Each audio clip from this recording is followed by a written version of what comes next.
The New York Knicks let go of the rope late again in another game, this time losing to the Minnesota Timberwolves 116 to 99. What went wrong for the Knicks in this game? Well, quite a bit.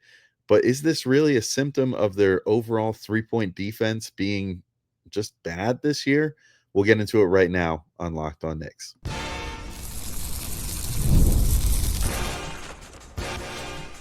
You are Locked On Knicks, your daily New York Knicks podcast, part of the Locked On Podcast Network. Your team every day.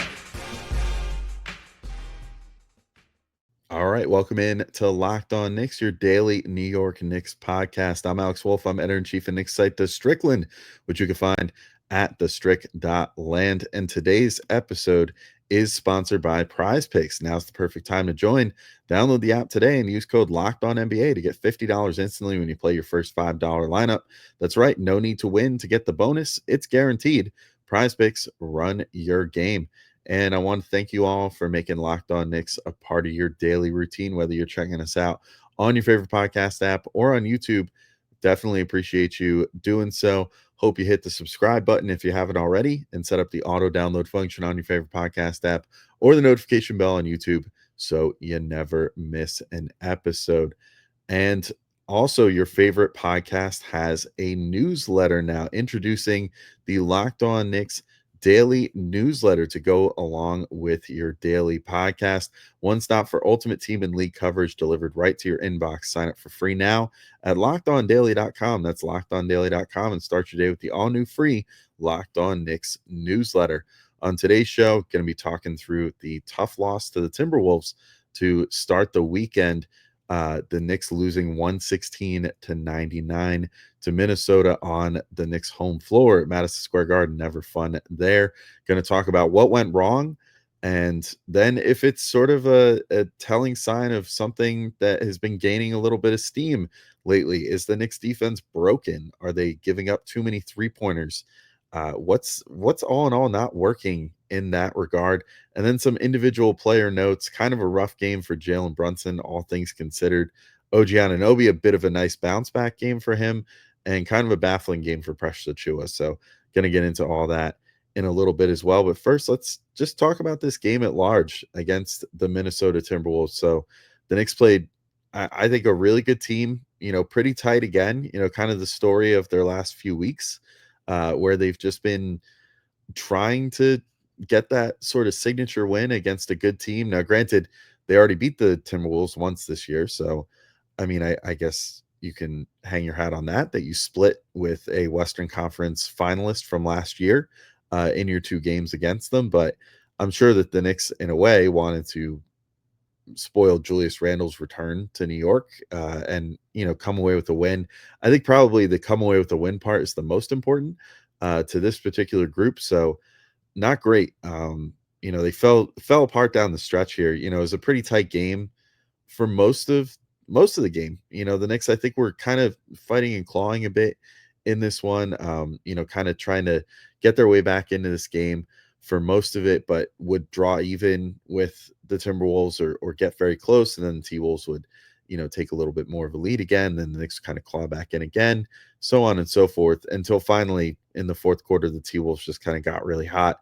Anthony Edwards kind of decided by himself that he was going to win this one. He had 22 of his 36 points in the second half.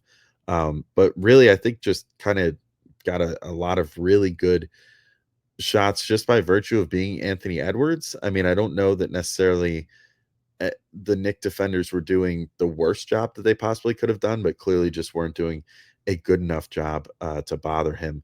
I thought OG Anunoby, did probably a better job than Mikal Bridges. I think Mikal definitely was kind of, especially as it pertained to like step backs and stuff, was a little too passive with keeping tight to Edwards in this one. So I wish that he would have played a little tighter. OG was a little better in that regard. Josh Hart was decent in that regard. I think that Hart and OG did more to make Edwards a little more uncomfortable in the first half, and then Bridges, when he got on him in the second half a little bit, just didn't make him as uncomfortable. Wasn't quite in his space as much.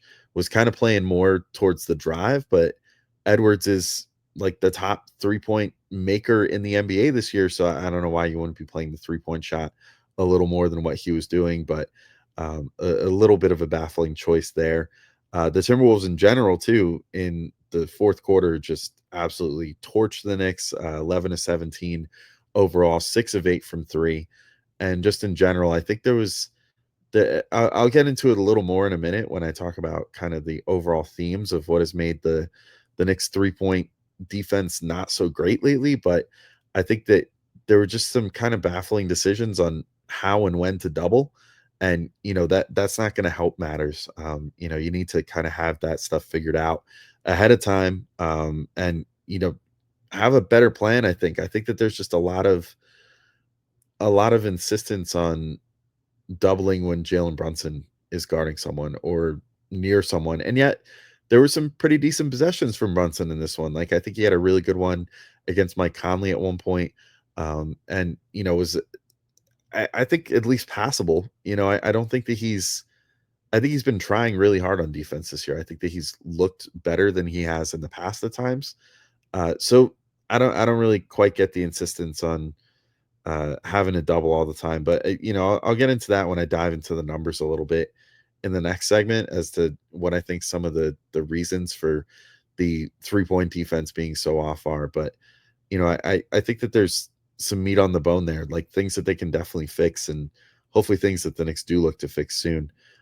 They were without Karl Anthony Towns again as well. Second straight game he missed with that sprained thumb. And I think they really missed him and his ability to draw guys out to the perimeter in this one. I think when you're facing a team like Minnesota, who has a Rudy Gobert, obviously, that can patrol the inside, and then Naz Reid is pretty solid at patrolling the inside as well, and they'll play those two guys together from time to time. I mean, I think that the Knicks were just kind of set up in a bad way uh, to face this team, and we obviously saw Cat was such a huge difference maker in that first game against Minnesota that it just stands to reason he probably would have been really good against them in, his lone time facing them at Madison Square Garden, his new home this year. I think we probably would have seen a lot of threes taken for Cat again, a lot of trying to draw Rudy Gobert out to the perimeter. And instead, we just were given some play from Precious Achiuwa, who I think, other than taking some really dumb shots, I thought had a pretty solid game, like rebounded well. I thought was passing all right. Like, in general, looked pretty good, except for the fact that he was just taking some really whack shots at certain points, and didn't totally love that. But yeah, I mean, Naz Reid as well just completely went bonkers for the Knicks. He just got left alone on the perimeter too often. Kind of torched the Knicks in that regard. 23 points, 6 of 6 from three. So that didn't help matters either. But I think, again, I hate to beat a dead horse here, but only 4 bench points for the Knicks in the second half. They did have 28 overall, which is like a super high watermark for them in recent times, honestly. But I think that was mostly buoyed by the fact that Cameron Payne had 18 points between the late first and early second quarter. Just went on an absolute heater, hit a whole bunch of threes in a row, had a nice layup, or not really layup, like floater to end the first quarter at the buzzer, and then just kind of parlayed that into getting a bunch more points via the three in the next quarter. And I thought that he played pretty well in the first half, was kind of invisible in the second half, and then you just didn't really get anything else out of almost anyone in the second half. Nothing really from Precious, like scoring the ball. Certainly nothing from Deuce, who I think ended with, I want to say, like 3 points in this one. It was not a lot. I'm actually gonna go check real quick because I'm curious what his total was for the whole game here. Deuce ended up with 4 points. I apologize. 4 points, 2 of 6 shooting, 0-4 from three, kind of right back to square one for him. And it's unfortunate because he was really starting to show something at the end of that Philly game, I think, and then obviously had a hard time getting some playing time too. So just a tough game all around for the Knicks, and been a bit of a tough stretch for them in general since the first game against Oklahoma City. Some of the defensive numbers getting a little concerning at this point. So I want to get into those and then try to assess the root cause of why their 3-point defense has been just really subpar lately and starting to become more and more of a talking point about this team, unfortunately. So, going to get into that in just a moment when I get back in. But first, I want to let you all know about our friends over at FanDuel. From the first whistle to the final drive, FanDuel makes the NFL playoffs even more exciting. And right now, new customers can bet $5 and get $300 in bonus bets if you win your first bet. That's $300 to keep the action going. The FanDuel app is easy to navigate with a variety of bets that keep every game exciting. Plus, when you win, you get paid instantly. No waiting around for your winnings. Whether you're betting on your favorite team or just looking to add some extra excitement to the playoffs, FanDuel has you covered. Just visit fanduel.com to join today and get started with $300 in bonus bets. That's fanduel.com. And I'm looking at, I think, the Buffalo Bills, I'm going to say, finally break through this year, finally make it to the Super Bowl with Josh Allen. They're 1.5-point underdogs at the Kansas City Chiefs. So they're going to have to go on the road to Arrowhead, where they've traditionally, well, really, it doesn't really matter where the game's played. They just traditionally had a bad time trying to deal with the Kansas City Chiefs. So I think maybe that's a bet I'm willing to make this year. I don't know what it is. Certainly didn't get any favors from Josh Allen in my fantasy playoffs this year, but whatever. I'm not salty. I'm willing to say that I think he can potentially do it. So again, just visit fanduel.com to join today and get started with $300 in bonus bets. That's fanduel.com. Make this playoff season unforgettable with FanDuel, an official sportsbook partner of the NFL. All right, and I'm back in to keep talking through. I would say just this Timberwolves game, but I think that more what is starting to become a talking point and an issue for people is the Knicks 3-point defense. And I don't totally blame people for going to this because it seems like it's just kind of a constant problem with the Knicks, especially under Tibbs. It's kind of always been a thing. I've noted on this show before when I talk with Gavin that I think that maybe there's something to be said that Tibbs sort of looks at it like try to pick your spots, try to find certain guys that you want to leave open or whatever. But increasingly, it seems less like they're trying to do that and force the ball into certain guys' hands, and more just saying we're going to try to aggressively double if they try to get that mismatch with Jalen Brunson or whatever. We're going to try to just like get after that super quick and just, I don't know, make kind of baffling decisions about who they leave just totally abandoned at the top of the key often for 3-pointers or sometimes in the corner. I mean, other times too, it's just guys overhelp a little bit to the inside, and then all of a sudden the ball gets kicked to the outside and they're coming out and they're offering a contest, but just not really enough. It's just they're not even getting close to fingertips on the ball. I just think it's getting to the point where it's getting a little bit concerning, particularly just because the Knicks tend to have this happen to them, especially lately down the stretch of games where they're just leaving the wrong guys open and getting absolutely torched. So I pulled up just some sort of baseline numbers, but numbers that I think are kind of telling. So for the season, the Knicks offensive rating is 119.2, obviously one of the best ones in the NBA. And they have a 113.2 defensive rating, which is a +6 net rating, which is good. That means that on average, for every 100 possessions, they're outscoring opponents by 6 points, which, maybe you could say you want that higher. I think that's fine. I think that's perfectly good for a team, to be at a +6, whatever. That means you're winning by a few buckets every game for the most part. And that did kind of bear fruit for the early part of the season, but a little less so lately. The Knicks have also shot 49.4% from the field for the whole season and 37.8% from three for the whole season. But let's just take a look and zoom in on the last 9 games, which started with that first Oklahoma City game. In that time, in those 9 games, the Knicks are now sporting a 115.7 offensive rating and a 118.8 defensive rating for a -3.1 net. So they're also shooting 47.5% from the field. So that's down at about 2% from their season average overall, and 33.7% from three, which is down a solid 4 points from where they're shooting for the whole season so far.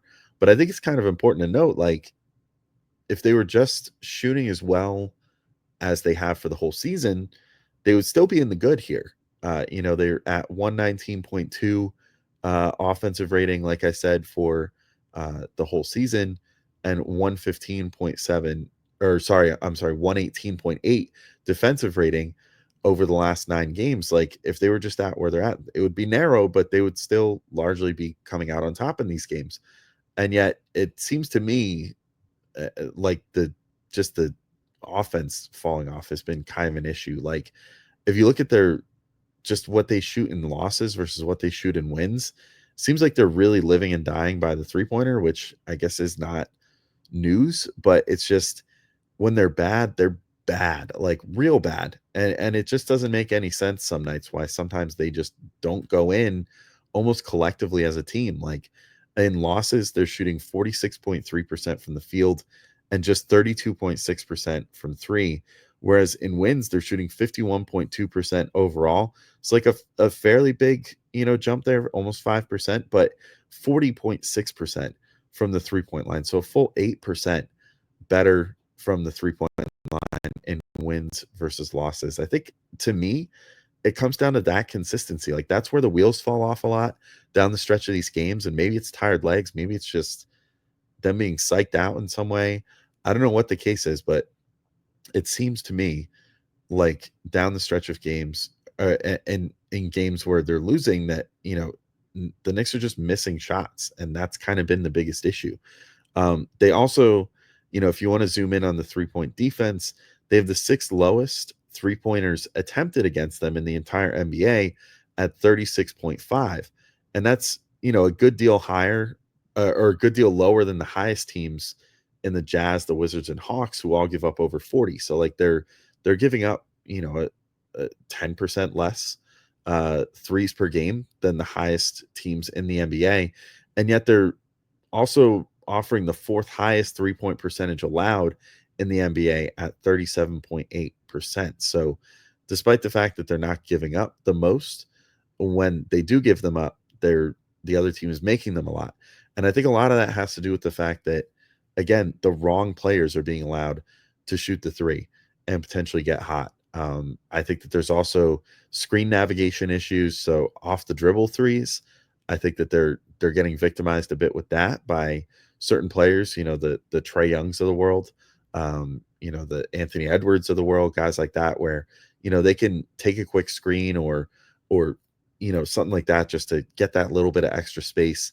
And the Knicks are not doing a great job getting over those screens. Now, Mikal Bridges, I think, is the guy that rightfully deserves the scorn or the praise for this, particular thing. And as of right now, I think it's scorn, where he just has not been getting over with gusto, as Clyde might say, as often as you would want to see. So he's not, it's almost varies game by game whether he's going to give you the 100% effort or the, I don't know what percent effort, but certainly not 100, where he's, just kind of apathetic about getting over screens. And you see that leads to a lot of situations where the Knicks get tilted as a defense, whereas at his best, he's getting over those screens, slithering around them, really getting himself in front of whoever has the ball, and, attempting to keep that 3-point line, from becoming a place where the Knicks can get victimized.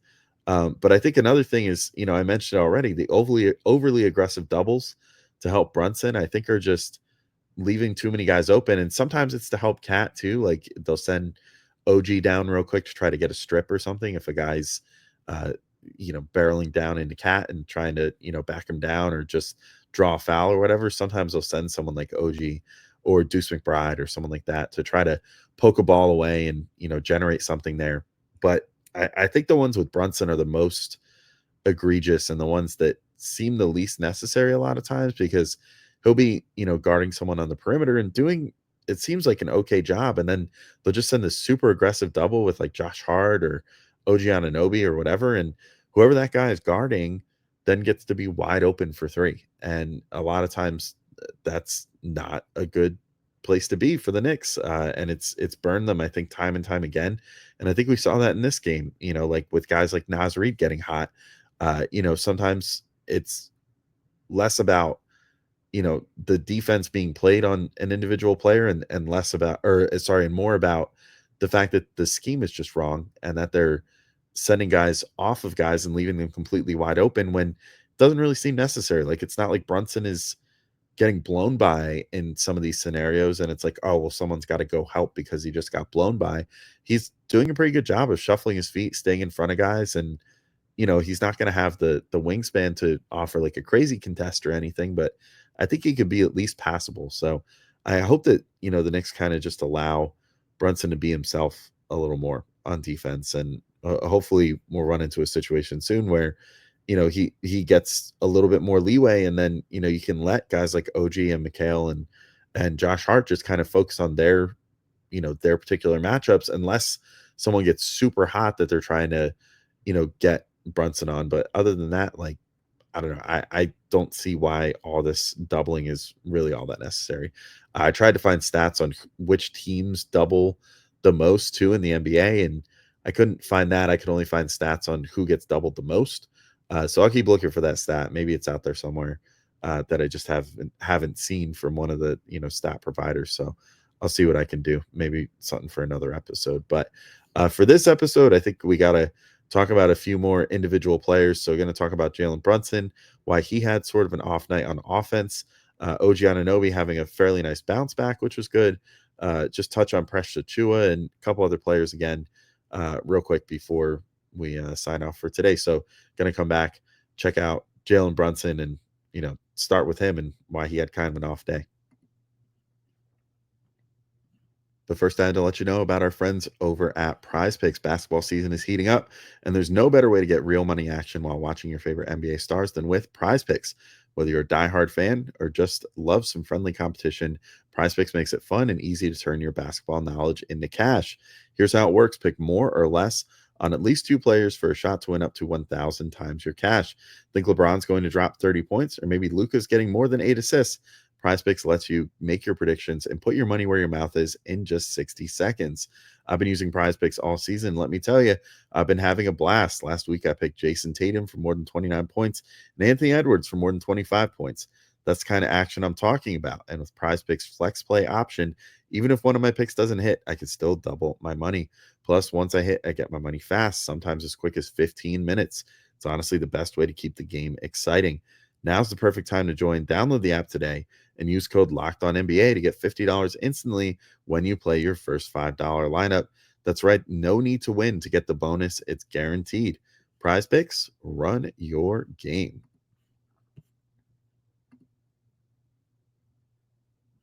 All right, and I'm back in with some last individual notes to kind of get through the end of this game. Another game that pretty eager to put behind me, and hopefully the Knicks are eager to put behind them. Have the Martin Luther King Jr. Day matinee against the Hawks today, and I feel like that's a fairly common matchup for the Knicks on MLK Day, so interesting there. But hopefully are over this game from Friday and ready to rock and roll and get some redemption on the Hawks for that game earlier in the season. But Jalen Brunson definitely needs to bounce back in this next game, and what a game to try to do it against Dyson Daniels. But in this one against the Timberwolves, 26 points, 5 assists, shot 9 of 23. But that, if you do some math, he shot 5 of 10 in the first quarter and was like really on fire. But that means he was 4 of 13 after the first quarter in this one to close this game out. Not fantastic. And I don't quite know what it was that wasn't working for him. I mean, the three was going early and he generated more decent 3-point looks late, but something was just off. And I think it was mostly the drives. The 3-point shooting was still good overall.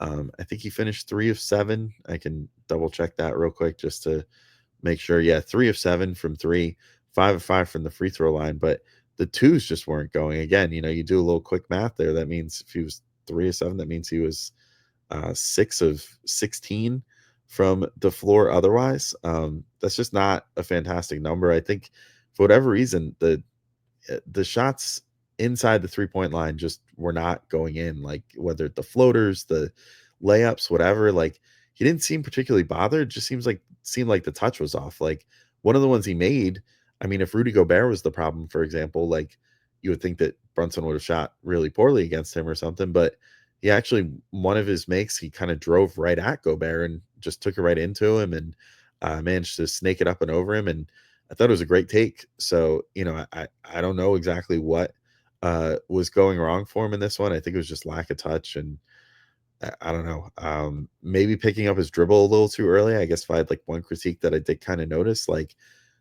going into the floater a little earlier than he normally would, or getting himself stranded like around the free throw line, and then having to play the pivot game to try to, get around his opponent and, get inside and, do the duck under, go for the layup, or just get a fadeaway or whatever.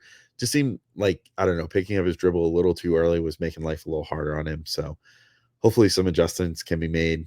Hopefully he can hunt that Trae Young mismatch, like try to, get Dyson Daniels off him in this next game against the Hawks and try to generate a little offense that way. Like, because Daniels is going to make life hell for him again. That's for sure. So the Knicks need to find a way to like end up with hopefully Trae Young on Jalen Brunson and let Brunson cook a little bit there. Maybe get Trae Young in foul trouble too. That would be nice. But either way, need a better game from Brunson in the next one if they're going to get redemption on the Hawks. And as far as a guy that the Knicks just kind of need to continue playing good, if this was the sign of something good, OG Anunoby, 18 points, 10 boards, 3 assists, 5 of 10 shooting, 3 of 6 from 3 in this game. I thought it was a nice return to form for OG. I think that he did pretty good on defense. I thought that he made Anthony Edwards more uncomfortable than anyone that was matched up against him at any point in this game. Sort of all three guys out of the Wingstop trio, Hart and Mikhail and OG all kind of got their turn on Edwards. And, I think that ultimately OG did the best job. I think Hart did pretty well with sticking to him, but wasn't quite able to get those long arm contests in there that would be needed to like really disrupt him. And then Mikhail, I think I mentioned earlier, like just I don't think was sticking to him hard enough. Like he was leaving it open for the step back a lot where, Edwards would kind of bait Mikhail inside a little bit and then, just pop out for that step back, hit a 3 in his face at one point that way. I think had a 2 or maybe multiple 2s that way as well. So just pretty tough for Mikhail there. But OG, I think, did a pretty good job of keeping Edwards in front of him, and all in all, making him as uncomfortable as you can maybe expect. And then just on offense, good cutting, had a nice dunk at one point, nice little two-hander, like OG special. I thought that he was really trying his best to impact things on offense, and that's all you can ask. Like, I just feel like from him and Mikhail, it's just kind of some nights they look like they're not fully invested in the whole offense thing. Some nights it seems like they're almost mailing it in. Definitely not one where OG felt like he was mailing it in. And then Presh Achua, I want to just briefly talk about again. I don't want to hate on him too much, but like I just really thought this could have been a better game for him. Again, another guy that kind of was getting into some weird offense, like sort of like how I said Brunson, I think, picked up his dribble too often. I thought Presh was just like, he was really close to just, if he had barreled his way in a couple times and tried to draw a foul, I think maybe he could have gotten a call. And instead just kind of went into these weird, like, I guess like Mikal Bridges-esque shots that he was taking, get into the paint and then just kind of like pivot. And then he was taking like these little faders. And I think he made one of them, maybe like he might have made one over Gobert. And then he just went back to that well like 4 times. And it just never looked good anytime. And I just kept wanting to see him like really get aggressive, like try to get inside, get towards the hoop that way, something like that. Just anything different than just going for these weird little mid-range shots. Without that, though, like I thought he did a good job moving the ball for the most part. The rebounds were good. I think he almost evenly split his rebounds between offensive and defensive. So I thought it was a pretty solid, Precious game overall, but just some things to clean up. And hopefully the offense continues coming around. Hopefully he, gets a little more aggressive with just trying to get inside rather than bailing out for those weird mid-range shots, because he's not Mikal Bridges. He's not even OG Anunoby. Like, that's not a shot that I want him taking all that often. Like, I would rather him try to get all the way to the hoop and use his touch that way, set himself up for a quick second jump offensive rebound and put back or something, like anything other than that. So we'll see if he's able to make those improvements. Hopefully he'll be back to just backing up Cat soon. If Cat's able to return for MLK Day, I guess we'll see. Only thing left to do is just watch the game at this point. So I'll be here for you guys along with Gavin, I believe, tonight to record another episode and get you guys some good Martin Luther King Day content. Maybe put it out by the end of the day, but more than likely out on Tuesday. And then kind of a long break between games this week. So we're going to find some fun stuff to talk about for you guys. But until next time, thank you all for listening, and we'll talk to you soon. Peace out, everybody.